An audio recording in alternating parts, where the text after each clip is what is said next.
We are presenting from Gadigal and Bidigal land on which the traditional custodians have been making art and music for millennia.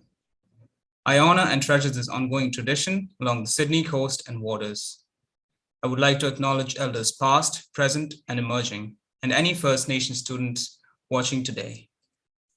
Wilcannia is located out west in the state of New South Wales, Australia, at the intersection of the Barrier Highway and the Darling River, surrounded by vast bare lands facing rare weather extremities like heat waves, hailstorms, and intermittent flooding due to its downstream location.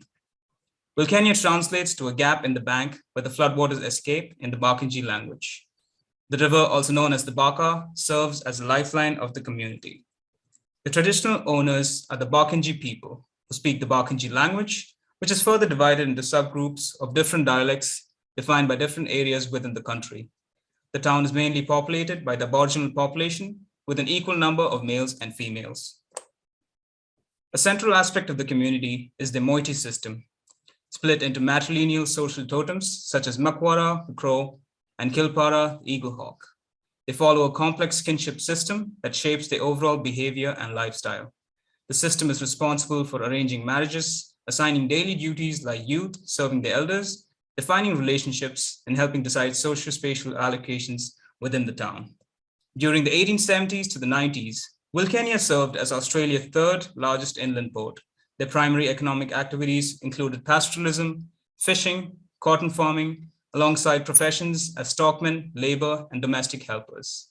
Its prosperity gradually declined with the succession of dry years from the 1890s to 1900s, causing depression to hit the pastoral industry. The river level dropped considerably and access to the wharf was reduced.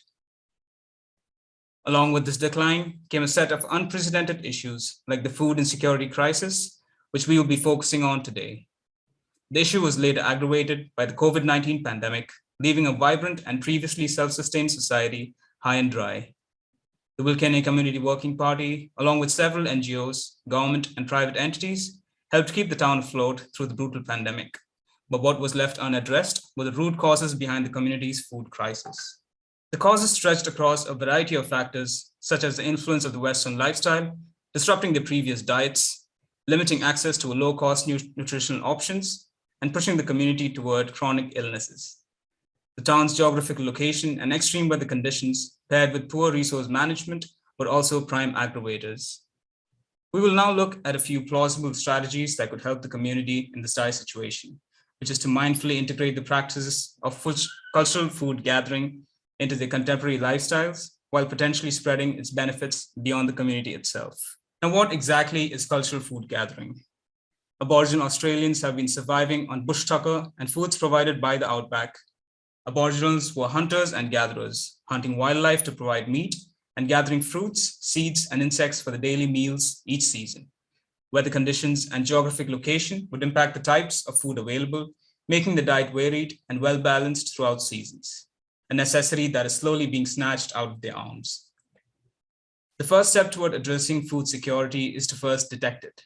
The Hunger Vital Sign, a validated two-question screening tool to identify households at risk of food insecurity.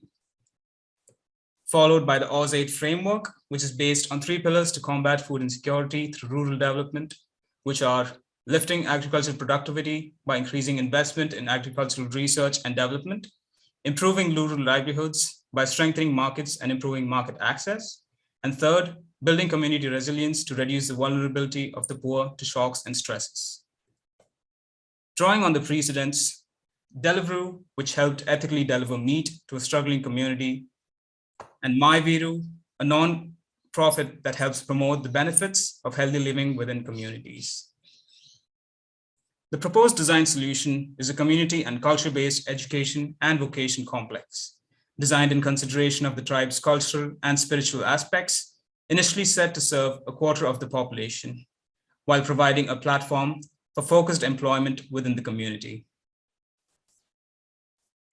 The Baka complex would serve as a testbed for the integration of crucial cultural gathering principles and traditions with the existing lifestyles of the community, all supervised by the Barkindji elders and the Wilcannia Community Working Party and related government organizations.